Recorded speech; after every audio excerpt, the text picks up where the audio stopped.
Good morning, good evening, good afternoon. Welcome to the AI 2030 show. My name is Xiaochen Zhang, your host of the show. And today we have Chinmay to just join us. And let's first start from your introduction. So I'm Chinmay. I'm a principal engineer here at Microsoft Advertising, and I'm mainly working on making online advertising experience a better value proposition for all the users browsing the internet, viewing ads on mobile platform and on connected TV platform, while giving better results, better ROI to advertisers and publishers for showing the ads to these users. All of this while maintaining, safeguarding the user's privacy, which is something that is very important, and respecting their consent. And of course, AI and machine learning is what is powering all of this, enabling us to provide this premium advertising experience globally. So Awesome. that's something I work on. Yeah, and each one of us are either an advertiser or we receive tons of advertisement on a daily basis as the consumer. And naturally that's we have the traditional way of doing it, and with AI, ML, what are the specific challenge that AI ML have helped the advertiser and also the consumers in that sense, compared with the traditional, way without AI or ML? Yeah, no, that's a great question. And I think the first thing you mentioned is we're very familiar with this concept of advertisers, online advertising, and consumers basically being familiar with bombarded with ads, right? But there is online advertising does have value. When we think of advertisements, we think of these big conglomerates trying to sell their products to us consumers, and they're trying to basically push it down on us. But it's a lot more than that, right? Like there's a lot of smaller mom and pop businesses as well who start their services. Let's say a smaller Shopify store. They're not a big conglomerate, and they want to basically deliver value to their local community. At the same time, consumers in these local communities want to be connected to these services that they would otherwise not be connected to without online advertising, because all you would see otherwise is like these name brands, these big things on your TV, you know what, right? So there is value in that. And the third aspect of this is these online advertisements are shown to people on websites. Let's say someone is a content creator, a blogger who's writing about food recipes, right? If you become popular with your blog, what you're going to get is a big bill from your ISP saying like, hey, this is how much bandwidth you consume. Online advertisements actually pay some of those bills and make quality content available to consumers like us for free, right? So it benefits a lot more people than just when we think of big conglomerates advertising to us, right?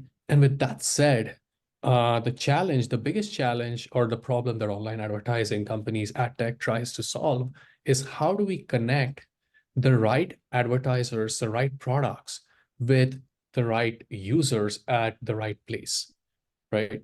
And that's where machine learning, AI. So this is like a very global and local optimization problem at the same time, if you think about it, right? Like we are advertising on a global scale. At the same time, we need to connect store. If someone searches for where do I buy dumplings, say, or where do I I want to eat a pizza for dinner. I want to connect them with a pizzeria that's like really close by, not 2,000 miles away, right? So it's a optimization problem where we are trying to figure out like what's the best way to recommend ads to the users at a given point in time. And that's where artificial intelligence, machine learning algorithms churning to like terabytes really of data and able to guide how to show which ad to which user at what point in time makes a difference. Absolutely. And yeah, that, when you were talking, and a lot of examples that just came to my mind where that, if, for example, our video, and then we want, the AI experts, all the AI, people who have passion about AI, try to view that and also learn from it. And of course, we want to, connect, but we also, in the way that if people don't want it, and they also should be able to have a way that, based on their preference, to be matched with something else. And so I think there that anything what the ad tech is doing is quite important. It's impact your daily life in that sense. And AI ML definitely, I think, from what you said, optimize, to help to try solve the optimization problem there, that you see great potential. And currently, that's the rising star within the AI ML is really the Gen AI part. And so as you are in Microsoft, and then one of the major Gen AI product launched was Copilot, right? And so for Gen AI, or leveraging AI for ad tech, what are the typical use cases, and are there good stories? Are you already seeing that both advertisers and consumers are benefiting from it? Oh, of course. I think, yes, Gen AI is new, and it's definitely, I think, everywhere in the industry, irrespective of which company you name. Gen AI is being adopted everywhere to good use.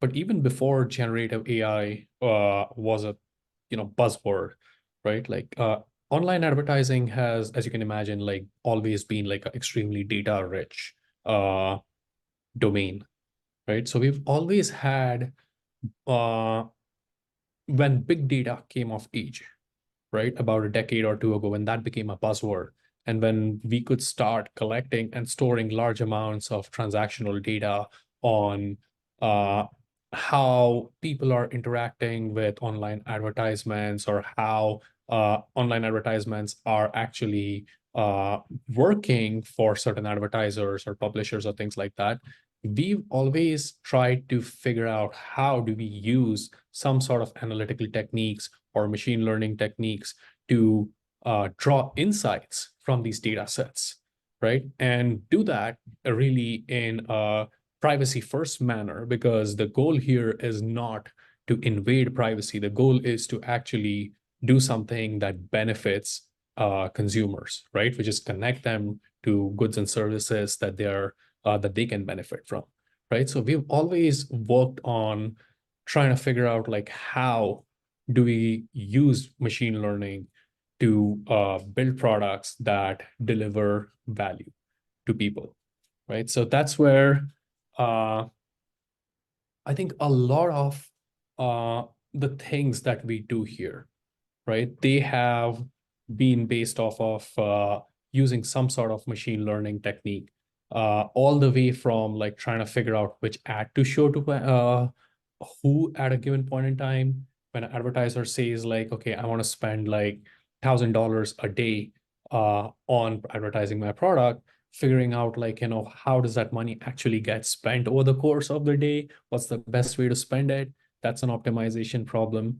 Another interesting aspect is finding out fraud, because publishers or websites get paid when they show an advertisement and someone clicks on them.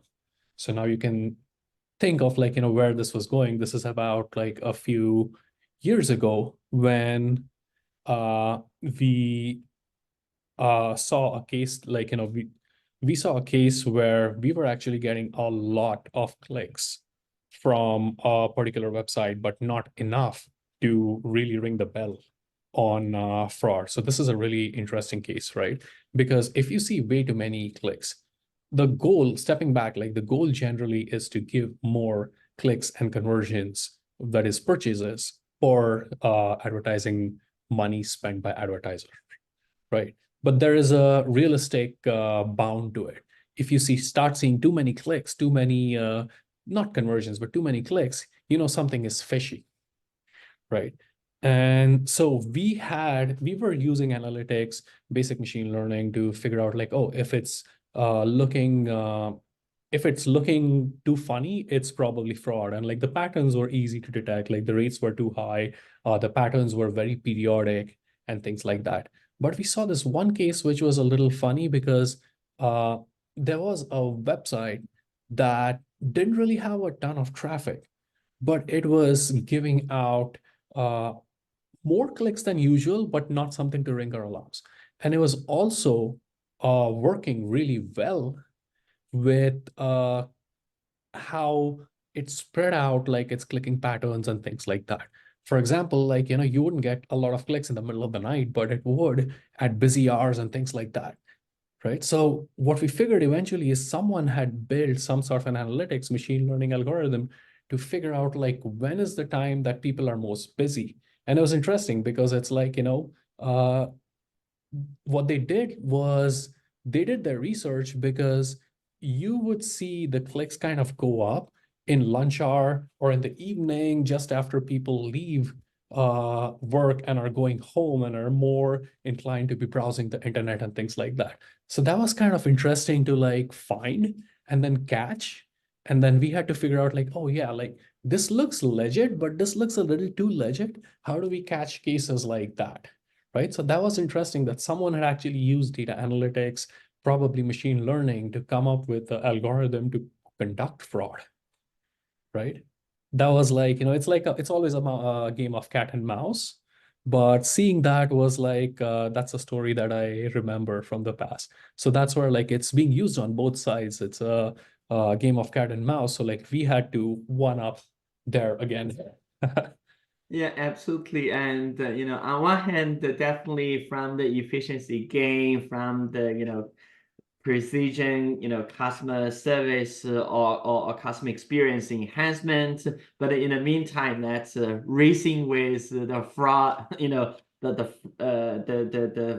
folks are the bad guys, and I think that itself is also critical.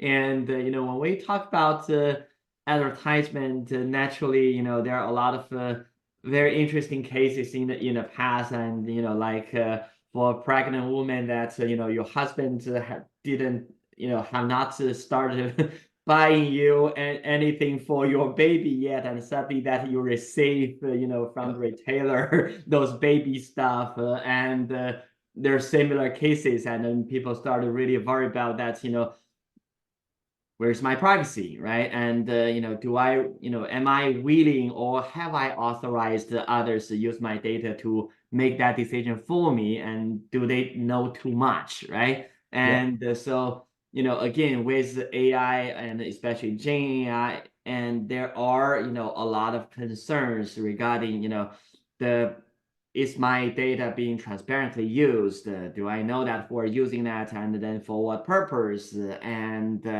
am I benefit from it? And there are tons of data related question around AI. So want to just get your thoughts and say what are the key challenge within AI if without the responsible piece added on top of it? Yeah.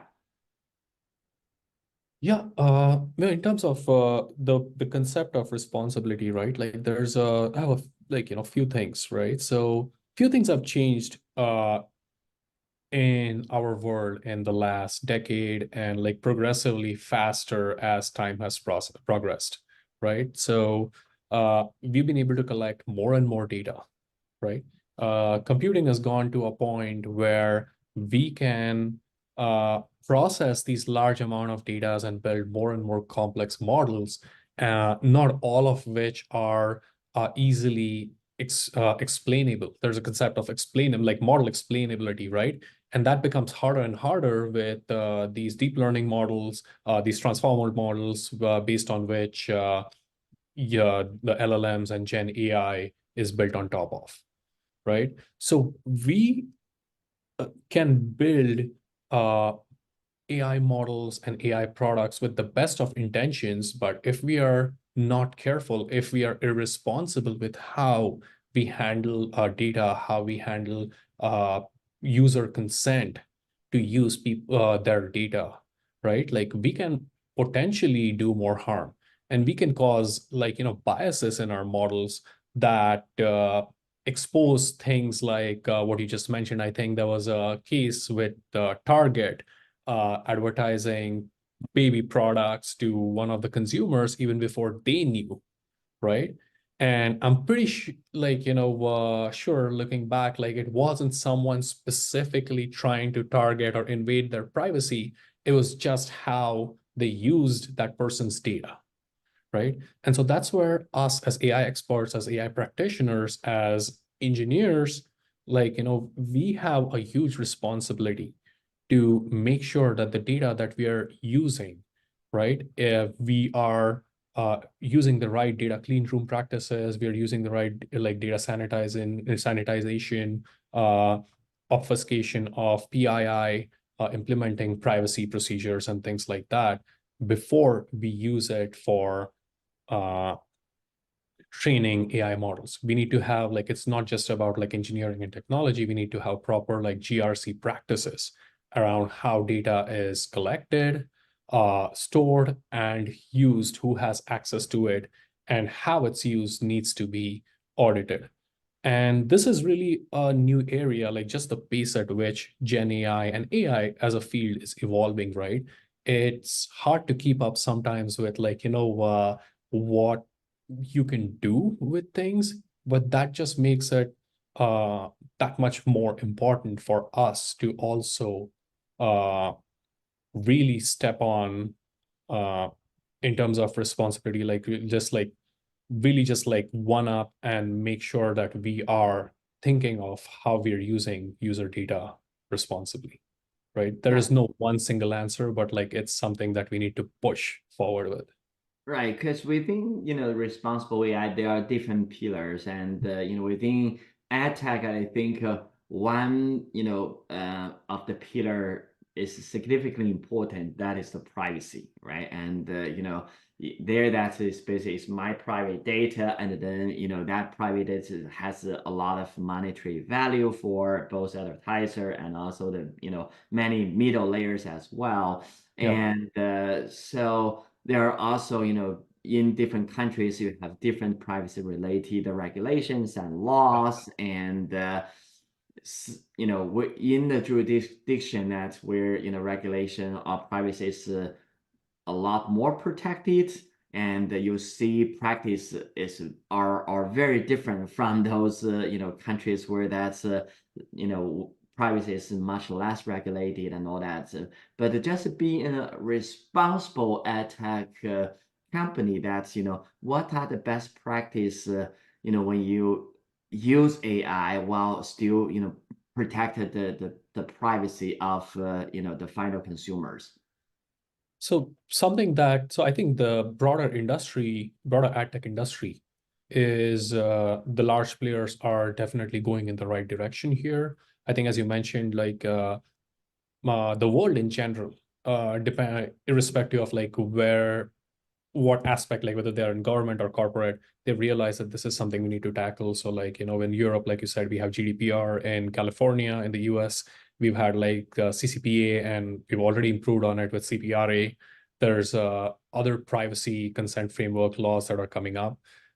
So with those privacy laws and frameworks, the regulatory authorities are really trying to set up guidelines for how to work with users' private data responsibly, right? And companies are actually, ad tech companies, large players are actually working hand in hand with these regulatory agencies to collaborate and make sure we are going towards building the future of ad tech in a way where we uphold user privacy guarantees that users are expecting from us, at the same time deliver added value to them, right? So one of the big things I'm pretty sure we've heard over the last few years that Apple has stopped sharing third-party identifiers with other advertisers or with ad tech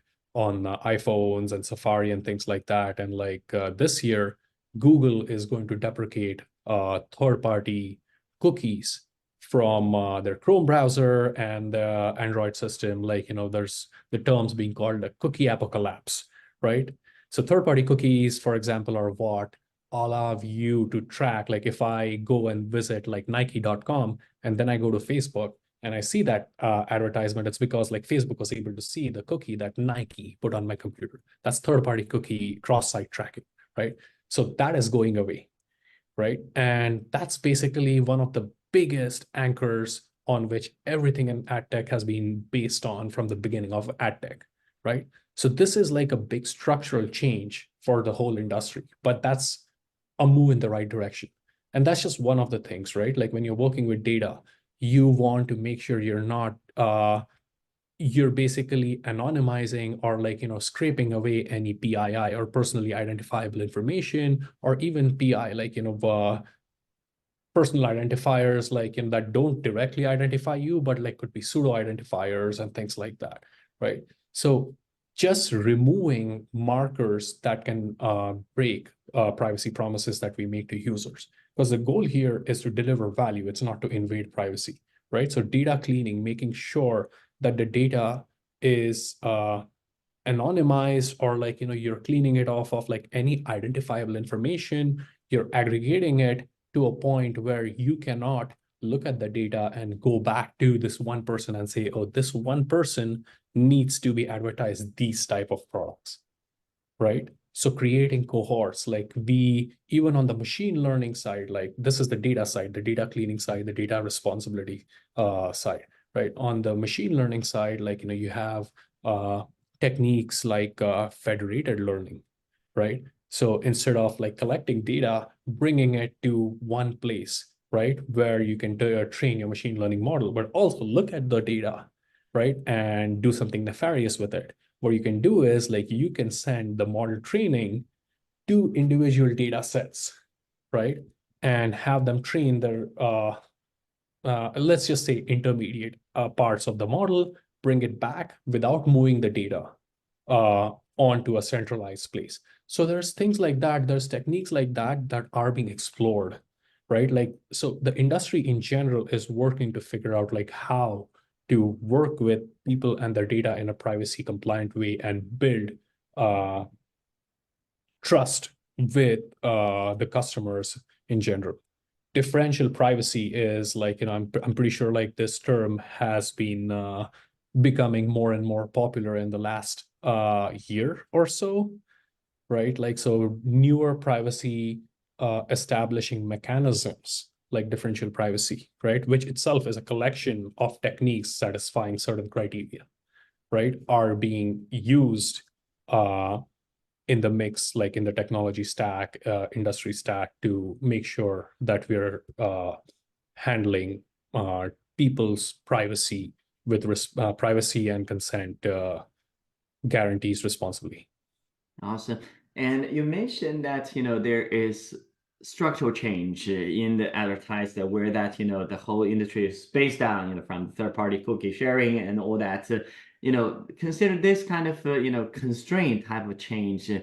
And also, the new tools like AI, Gen AI, and all that to enhance, the capability of advertiser to reach and, customer experience. So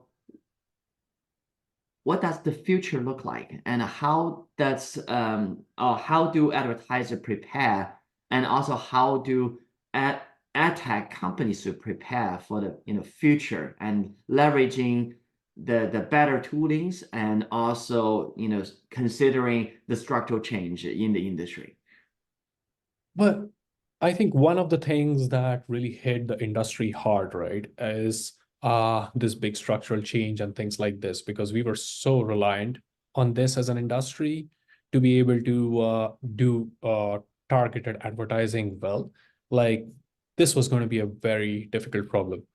But luckily for us, at the same time, like, Gen AI came of age, right?